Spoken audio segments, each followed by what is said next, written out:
अस्सलाम वालेकुम व्यूवर्स, कैसे हैं आप सब। उम्मीद है आप सब खैरियत से होंगे। मेरा नाम माहम खालिद है और आपके अपने चैनल BSN माहा में आपका बहुत बहुत वेलकम करती हूं। आज का लेक्चर जो हम डिस्कस करने जा रहे हैं वो है water and sodium balance disorders. ये हमने कल स्टार्ट किया था ये स्टूडेंट्स, और इसमें से फर्स्ट पार्ट हम कर चुके हैं, fluid volume deficit versus fluid volume excess. और अब इसका सेकेंड पार्ट आज हम डिस्कस करने जा रहे हैं। दीज आर सोडियम डिसऑर्डर्स, जो कि है हाइपरनेट्रीमिया और hyponatraemia. Lecture number 14 part 2 discuss करने जा रहे हैं। और जो लोग नए हैं मेरे चैनल पर, जल्दी से दबा दें सब्सक्राइब का बटन, क्योंकि ये चैनल पोस्ट RN और BSN के स्टूडेंट्स के लिए बहुत ही ज़्यादा इन्फॉर्मेटिव है। और मैं इसमें कंटेंट वाइज लेक्चर्स डाल रही हूँ। इसमें आपका AHN1 AHN2 और पोस्ट RN के बच्चों के लिए ACCN और पैथोफिजियोलॉजी का सारा कंटेंट इंशाल्लाह इसमें कवर हो जाएगा। बिस्मिल्लाहिर्रहमानिर्रहीम। हाइपोनेट्रीमिया डिस्कस करने जा रहे हैं। सबसे पहले hyponatraemia represents a plasma sodium concentrations below 135 milli equivalent per litre. यानी हाइपो का मतलब होता है कम और नेट्रीमिया का मतलब होता है सोडियम लेवल्स इन ब्लड। तो अगर sodium levels in your blood, अगर उनकी कंसंट्रेशन रिड्यूस हो जाए तो उसको हम कहते हैं हाइपोनेट्रीमिया। अब नॉर्मल सोडियम प्लाज्मा कंसंट्रेशन कितनी होती है? 135 टू 145 मिलीमोल पर लीटर। और अगर इससे कम हो जाए तो हम इसको हाइपोनेट्रीमिया बोलते हैं, सिंपल वर्ड्स में। टाइप्स क्या हैं हाइपोनेट्रीमिया की? हाइपोनेट्रीमिया की दो टाइप्स होती हैं, एक हाइपोटोनिक है और एक हाइपरटोनिक है। पेपर पॉइंट ऑफ व्यू से हाइपोनेट्रीमिया की क्लासिफिकेशन बहुत ज़्यादा इंपॉर्टेंट है। व्यूअर्स गौर से सुनिएगा। इसकी दो टाइप्स होती हैं, हाइपोटोनिक और हाइपरटोनिक। हाइपरटोनिक हाइपोनेट्रीमिया क्या है? हाइपरटोनिक का मतलब मैं अपने प्रीवियस लेक्चर्स में भी डिस्कस कर चुकी हूँ कि जो हाइपरटोनिक है इसका मतलब होता है इंक्रीज टोन। दैट मीन्स कि प्लाज्मा कंसंट्रेशन की निस्बत स्ल्यूड कंसंट्रेशन का बढ़ जाना। ठीक है। अब हाइपोनेट्रीमिया कैसे होगा? Results from an osmotic shift of water from ICF to ECF compartment such as that occurring in hyperglycaemic case. अब जब मैंने आपको डायबिटीज़ इंसिपिडस और डायबिटीज़ मेलाइटस पढ़ाया था, उसमें मैंने आपको ये चीज़ बताई थी कि जब हाइपरग्लाइसीमिया होता है, ठीक है, that means increase glucose level in your blood. जब ग्लूकोज की कंसंट्रेशन आपके ब्लड में बढ़ जाती है तो क्या होता है? ऑस्मोटिक शिफ्ट होती है फ्लूइड की from ICF to ECF compartment. क्यों होती है? क्योंकि जब ग्लूकोज ने हमारी बॉडी से एक्सक्रीट आउट होना होता है तो उसको ज़्यादा मिकदार में फ्लूइड चाहिए होता है। जितने ज़्यादा ग्लूकोज हमारी बॉडी में होंगे उतने ज़्यादा उसको एक्सक्रीट आउट करने की ज़रूरत पड़ेगी, उतना ही ज़्यादा फ्लूइड जो है वो हमारी बॉडी से एक्सक्रीट आउट होता जाएगा, जिसकी वजह से क्या होगा? एक हाइपरटोनिक स्टेट बनेगी, फ्लूइड कंसंट्रेशन जो हैं वो बढ़ जाएंगी हमारे प्लाज्मा में। अब इसकी वजह से होगा क्या? देखें, जो फ्लूइड है वो ICF से ECF में मूव कर गया। प्रीवियस लेक्चर्स में मैंने बताया था एक्स्ट्रा सेलुलर फ्लूइड वो फ्लूइड है जो आपके एक्स्ट्रा सेलुलर कंपार्टमेंट में होता है। और एक्स्ट्रा सेलुलर कंपार्टमेंट क्या है? That is intravascular compartment and interstitial spaces. ठीक है, इन दोनों को मिला के हम कहते हैं कि ये एक्स्ट्रा सेल्यूलर कंपार्टमेंट होता है। अब देखिए, हाइपोटोनिक हाइपोनेट्रीमिया क्या है? इसका मतलब होता है डिल्यूशनल हाइपोनेट्रीमिया, और इसमें क्या होता है? रिटेंशन हो जाती है वाटर की आपकी बॉडी में।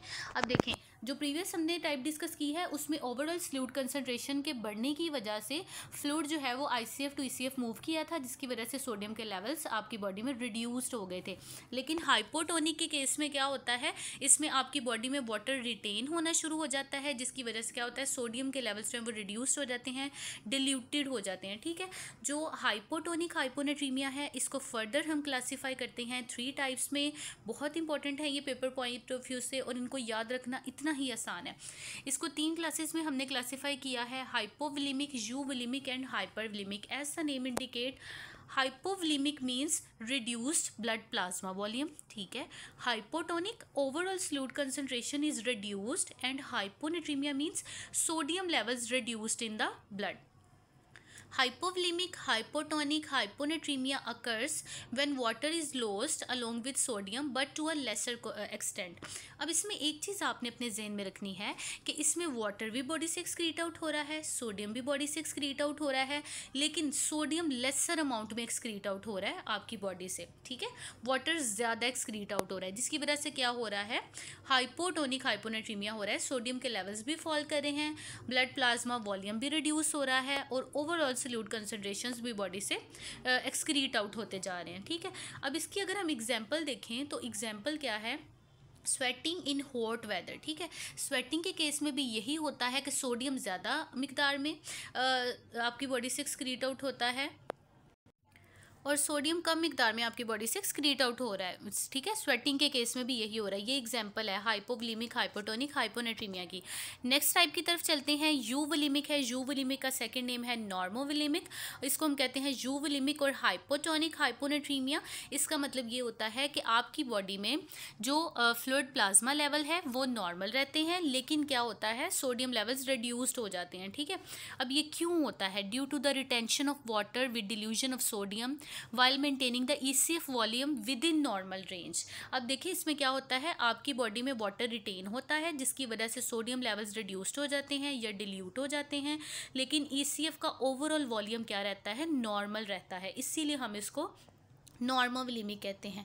It is usually the result of SIADH। ये ज़्यादातर SIADH की वजह से होता है। मेरे प्रीवियस लेक्चर में मैं बता चुकी हूँ कि syndrome of inappropriate anti diuretic hormone क्या होता है, ठीक है। आप वहाँ से भी गाइडलाइंस ले सकते हैं। वैसे इसमें क्या होता है, ADH के लेवल्स इंक्रीज़ हो जाते हैं आपकी बॉडी में, और ADH क्या करता है, वाटर को कंजर्व कर रहा होता है आपकी बॉडी में। तो जब ADH ज़्यादा मिकदार में रिलीज़ होगा आपकी बॉडी में, तो वो फ्लूइड को ज़्यादा कंजर्व करेगा, जिसकी वजह से वाटर रिटेंशन होगी और सोडियम डिल्यूट हो जाएगा, लेकिन ओवरऑल जो ECF आपका जो वॉल्यूम है वो। नेक्स्ट टाइप की तरफ मूव करते हैं। Hypervolaemic, hypotonic, hyponatraemia. As the name indicate, hypervolaemic का मतलब ये होता है कि आपकी बॉडी में प्लाज्मा लेवल्स इंक्रीज हो गए हैं, ठीक है, लेकिन हाइपोटोनिक सिचुएशन है, that means overall fluid concentration जो है वो रिड्यूस्ड है। और हाइपोनेट्रीमिया का मतलब ये है कि सोडियम लेवल्स भी क्या है, रिड्यूस्ड हैं। Hypervolemic, hypotonic, hyponatremia is seen when hyponatremia is accompanied by edema-associated disorders such as decompensated heart failure, advanced liver disease and renal disease, ठीक है। अब हाइपरवोलेमिक कंडीशन कब होती है, जैसा कि मैं अपने प्रीवियस लेक्चर्स में बता चुकी हूँ, हार्ट फेलियर के केस में हो सकता है, रेनल फेलियर के केस में, लिवर डिजीज़ वगैरह में, या एडिमा रिलेटेड जितने भी डिसऑर्डर्स हैं उनमें हाइपरवोलेमिया होता है। अब हाइपरवोलेमिया के होने की वजह से क्या होता है, डिल्यूजनल हाइपोनेट्रीमिया होता है। ऐसी कंडीशन को हम कहते हैं हाइपरवोलेमिक, हाइपोटोनिक, हाइपोनेट्रीमिया। नेक्स्ट हम डिस्कस करते हैं कॉजेज़ क्या है, ठीक है। क्लासिफिकेशन हम डिस्कस कर चुके हैं, अब हम कॉजेज़ डिस्कस करेंगे वन बाय वन। इसकी तीनों टाइप्स के कॉजेज़ ऑफ हाइपोटोनिक हाइपोनेट्रीमिया, इसकी 3 टाइप्स हैं, इसके हर टाइप के हम अलग अलग से कॉजेज़ डिस्कस करने जा रहे हैं। पहले हम हाइपोवोलेमिक के डिस्कस करेंगे।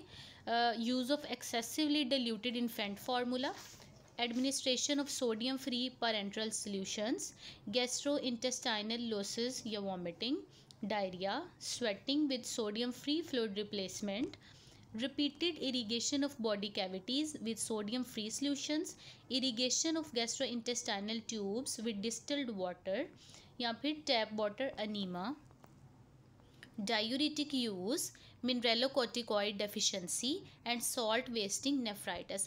अब ये सभी कंडीशंस व्यूअर्स अगर आप गौर करें तो इसमें ब्लड प्लाज्मा लेवल्स क्या हो रहे हैं, आपकी बॉडी में रिड्यूस्ड हो रहे हैं किसी वजह से, ठीक है। इन सभी कंडीशंस में फ्लूइड लेवल भी लॉस हो रहा है, सोडियम भी आपकी बॉडी से लॉस हो रहे हैं, but not in a proportionate amount. तो इस कंडीशन को हम हाइपोटोनिक हाइपोनेट्रीमिया कहते हैं, और ये इसके कॉजेज थे हाइपोवोलेमिक के। अब हम नेक्स्ट टाइप के कॉजेज डिस्कस करते हैं यूवोलेमिक के।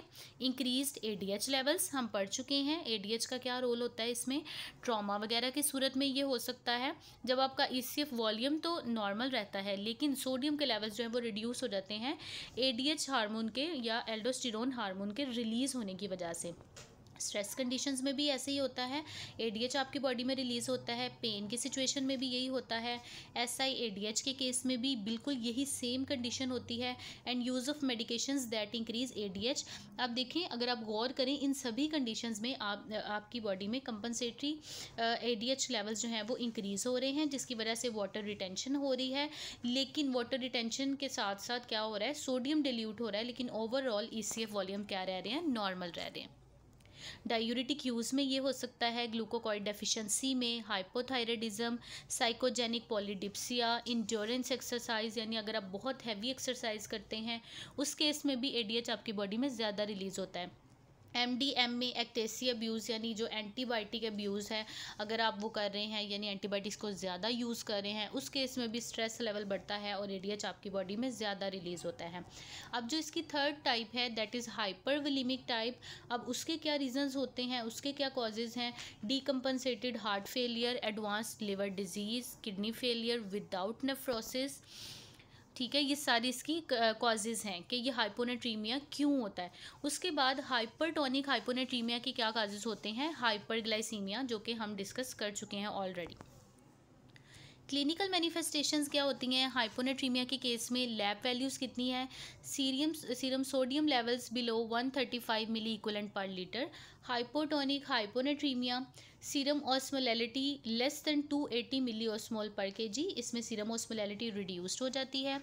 Delusion of blood components including haematocrit, ठीक है, फ्लूइड जो है वो आपकी बॉडी में कम हो रहा है, ठीक है। हाइपोटोनिक है तो उस कंडीशन में क्या होता है? हेमाटोक्रिट आपकी बॉडी में डिल्यूट हो रहे हैं, बर्न लेवल्स रिड्यूस्ड होते हैं। हाइपरटोनिक हाइपोनेट्रीमिया के केस में क्या होगा? सल्यूट कंसंट्रेशन ज़्यादा है तो सीरम ऑस्मोलैलिटी बढ़ जाएगी 280 मिली ऑस्मोल पर केजी से। Signs related to hyposmolality of ECF and movement of the water into brain cells and neuromuscular tissue। अब देखें, जब भी हाइपोस्मोलैलिटी होती है, मैं प्रीवियस लेक्चर्स में डिस्कस कर चुकी हूँ, तो क्या होता है? ऑस्मोलैलिटी कम है, बाहर इन्वायरमेंटल यानी सल्यूट कंसनट्रेशंस कम है, तो ब्रेन सेल क्या करते हैं, उसको किस तरह से रिस्पॉन्ड करते हैं? बाहर से जितना भी फ्लूइड है वो किस में आ जाता है? ब्रेन सेल्स के अंदर आ जाता है और वो स्वेल कर जाते हैं, जिसकी वजह से क्या सिम्टम्स आ सकते हैं? मसल क्रैम्प्स हो सकते हैं, वीकनेस, हेडेक, डिप्रेशन, एप्रीहेंशन का मतलब होता है फियर दैट समथिंग बैड और unpleasant will happen. Feeling of impending Doom, इसका मतलब भी यही होता है कि किसी चीज़ का खौफ हो जाना कि जैसे कुछ गलत होने जा रहा है, ठीक है, इसको हम कहते हैं फीलिंग ऑफ इम्पेंडिंग डूम। ये एक प्रोवर्ब है बेसिकली। पर्सनैलिटी चेंजेस होते हैं इसमें, लिथार्जी होती है, स्टोपर होता है और कोमा हो सकता है। गैस्ट्रोइंटेस्टाइनल मैनिफेस्टेशंस क्या आएंगी इस केस में? एनोरेक्सिया हो सकता है, नॉजिया हो सकता है, वॉमिटिंग हो सकती है, एब्डोमिनल क्रैम्प्स हो सकते हैं, डायरिया हो सकता है, इंक्रीज्ड ICF या फिर फिंगरप्रिंट अडीमा हो सकता है। फिंगरप्रिंट अडीमा का मतलब ये होता है oedema on your finger tips, और इस केस में क्या होता है कि आपके जो फिंगरप्रिंट्स हैं वो रिमूव होना शुरू हो जाते हैं, ठीक है, एडीमा की वजह से। नेक्स्ट जो टाइप हम डिस्कस करने जा रहे हैं हाइपोनेट्रीमिया की, वो हाइपरटोनिक हाइपोनेट्रीमिया है, जिसका मतलब है सल्यूट कंसंट्रेशंस भी आपकी बॉडी में बढ़े हुए हैं, ठीक है, और सोडियम लेवल जो है लेकिन वो रिड्यूस्ड हुए हुए हैं। Manifestations largely related to hyper osmolality of the ECF। अब इसकी क्लिनिकल मैनिफेस्टेशंस जो है वो किससे रिलेटेड होंगी? हाइपर ऑस्मोलैलिटी से रिलेटेड होंगी ऑफ द ECF कंपार्टमेंट में ऑस्मोलैलिटी बढ़ गई है, सल्यूट कंसंट्रेशन बढ़ गई है, लेकिन सोडियम लेवल्स जो हैं वो रिड्यूस्ड हैं। तो जितने भी साइन हाइपरओस्मोलैलिटी में आते हैं कमेंट बॉक्स में ज़रूर बताइएगा कि कौन से साइंस आते हैं, वो सारे हाइपरटोनिक हाइपोनेट्रीमिया के साइंस होते हैं। हाइपरनेट्रीमिया क्या है? हाइपरनेट्रीमिया implies a plasma sodium level above 145 milli equivalent per liter and a serum osmolality greater than 295 milliosmol per kg। हाइपरनेट्रीमिया इसकी सेकंड टाइप है सोडियम इम्बैलेंस की, जिसमें क्या होता है सोडियम लेवल्स 145 मिली इक्विवेलेंट से बढ़ जाते हैं और osmolality भी इंक्रीज हो जाती है। अब इसके रीज़न क्या होते हैं जी? एक्सेसिव वाटर लॉस है। अब क्यों जो है सोडियम आपकी बॉडी में बढ़ सकता है? या तो वाटर ज़्यादा लॉस हो रहा है आपकी बॉडी से, ठीक है, जैसे वाटरी डायरिया है, एक्सेसिव स्वेटिंग है, हाइपरटोनिक ट्यूब फीडिंग्स हैं, ठीक है, आप ऐसी ट्यूब फीडिंग्स ले रहे हैं जिसमें सोडियम कंटेंट ज़्यादा है। डायबिटीज़ इंसिपिडस वगैरह के केस में भी यही होता है कि यूरिन आउटपुट इंक्रीज हो जाती है लेकिन सोडियम आपकी बॉडी में रिटेन होना शुरू हो जाता है। डिक्रीज वाटर इनटेक है, ठीक है, आप वाटर इनटेक कम ले रहे हैं, अनअवेलेबिलिटी ऑफ वाटर है ओरल ट्रॉमा की वजह से, या फिर इम्पेयर्ड थर्स्ट सेंसेशन, आपको प्यास ही नहीं लग रही कि आप वाटर इनटेक करें, ठीक है, with holding water for therapeutic reasons, किसी थेराप्यूटिक रीज़न की वजह से आपका वाटर विद होल्ड कर दिया गया है, जैसे रीनल फेलियर वगैरह के केस में करते हैं, हार्ट फेलियर के केस में कर देते हैं, अनकॉन्शियसनेस और इनएबिलिटी टू एक्सप्रेस थर्स्ट, या फिर अनकॉन्शियस पेशेंट जो होते हैं वो भी अपनी थर्स्ट को एक्सप्रेस नहीं कर सकते और उनका भी वाटर इनटेक पुअर होता है। इन सभी कंडीशन में सोडियम आपकी बॉडी में रिटेन होना शुरू हो जाएगा और वाटर आपकी बॉडी से एक्सक्रीट आउट हो जाएगा। नेक्स्ट रीज़न है एक्सेसिव सोडियम इनटेक। अब हाइपरनेट्रीमिया होने का एक और बहुत बड़ा रीज़न ये है कि सोडियम इनटेक ज़्यादा है आपका, ठीक है, आप ज़्यादा मिकदार में सोडियम ले रहे हैं। अब सोडियम कब आप ज़्यादा मिकदार में लेंगे, या तो पैरेंटल सॉल्यूशंस के थ्रू ले सकते हैं। Near drowning situation in salty water, अब नियर ड्राउनिंग इसको इसीलिए कहते हैं क्योंकि इसमें जो है अब पेशेंट अपने ही फ्लूइड में क्या होता है, उसकी डेथ हो जाती है, यानी जो लंग्स हैं उसमें पानी पड़ जाता है, पल्मोनरी एडीमा हो जाता है, इसको हम नियर ड्राउनिंग स्टेट कहते हैं। जब हाइपरनेट्रीमिया होता है ना, तो उस केस में पल्मोनरी एडीमा हो जाता है, जिसकी वजह से पेशेंट एक्सपायर हो सकता है, इसलिए इसको नियर ड्राउनिंग बोलते हैं, जिसका मतलब होता है डूबने के नज़दीक। ठीक है, ये एक बेसिकली इंग्लिश प्रोवर्ब है जिसका मतलब यही होता है कि सॉल्टी वाटर आपकी बॉडी में प्रेजेंट है, जिसकी वजह से आपकी बॉडी इस तरह से रिएक्ट करती है, जबकि आप समंदर के पानी में डूब रहे हो तो उस तरह से रिएक्ट करती है आपकी बॉडी हाइपरनेट्रीमिया के केस में। क्लिनिकल मैनिफेस्टेशंस क्या होती हैं जी? लैब वैल्यूज़ क्या आती हैं? सीरम सोडियम लेवल्स 145 मिली इक्विवेलेंट पर लीटर से ज़्यादा होंगे। सीरम ओस्मोलैलिटी 295 मिली ओस्मोल पर लीटर से ज़्यादा होगी। Increased haematocrit and BUN levels, इसमें जो है वो ओस्मोलैलिटी बढ़ी हुई है, इसलिए हिमेटोक्रिट लेवल्स और बर्न लेवल्स भी इंक्रीज हो जाएंगे। Thirst and signs of increased ADH level, ADH levels आपकी बॉडी में बढ़ जाएंगे। ठीक है, थर्स्ट हो जाएगी। थर्स्ट की वजह से क्या होगा? पॉलीडिप्सिया है, ओलिग्यूरिया है और हाई यूरिन स्पेसिफिक ग्रेविटी है। ठीक है, पॉलीडिप्सिया क्या होता है? प्यास का ज़्यादा लगना। ठीक है, ओलिग्यूरिया यूरिन आउटपुट का रिड्यूस हो जाना, और एन्यूरिया का मतलब होता है यूरिन आउटपुट बिल्कुल भी ना आना। ठीक है, 15 ml पर आवर से भी कम हो जाए अगर यूरिन आउटपुट, तो इसको हम एन्यूरिया बोलते हैं। High urine specific gravity means कि यूरिन की जो स्पेसिफिक ग्रेविटी है, जो उसकी सल्यूट कंसनट्रेशन है इन प्रॉपर अमाउंट, वो क्या हो जाती है? बढ़ जाती है इस केस में। इंट्रासेलुलर डिहाइड्रेशन हो जाती है ऐसे पेशेंट्स में, तो कौन से साइंस आएंगे? ड्राई स्किन होगी, म्यूकस मेम्ब्रेन्स ड्राई हो जाएंगी, decrease tissue turgor, tongue rough and fissured हो जाएगी। ठीक है ना, ये सारे डिहाइड्रेशन के बेसिकली साइंस हैं जो ऐसे पेशेंट्स में आ सकते हैं। डिक्रीज सेलिवेशन होगी एंड लैक्रिमेशन, यानी सिक्रेशन ऑफ टीयर्स भी रिड्यूस हो जाएगी। Signs related to hyperosmolality of the ECF and movement of the water out of the brain cell. अब एक कॉन्सेप्ट आपको याद होगा कि जब हाइपरओस्मोलैलिटी होती है ना, जब भी किसी सेल का जो इन्वायरमेंट है उसमें ओस्मोलैलिटी बढ़ जाती है, यानी फ्लूइड कंसनट्रेशन बढ़ जाती है और फ्लूइड कम हो जाता है। ठीक है, तो ब्रेन सेल्स क्या करते हैं? उसको इस तरह से रिएक्ट करते हैं कि उनमें से फ्लूइड निकल कर बाहर आ जाता है एक्स्ट्रा सेलुलर कंपार्टमेंट्स में। ठीक है, तो ब्रेन सेल्स क्या हो जाते हैं? कोलैप्स हो जाते हैं, श्रिंक हो जाते हैं, जिसकी वजह से क्या साइंस आएंगे? हेडेक होगी, एजिटेशन होगी, decrease reflexes, seizures and coma हो सकता है इस केस में। Extra cellular dehydration and decreased vascular volume, अब इनकी वजह से क्या हो सकता है? टैकीकार्डिया होगा, weak and thready pulse, decrease blood pressure and vascular collapse हो सकता है। That's all. Please like, share and subscribe for more videos. Thank you so much. अल्लाह हाफिज़। मिलते हैं नेक्स्ट लेक्चर में। अपना बहुत सारा ख्याल रखिएगा, दुआ में याद रखिएगा। अल्लाह हाफिज़।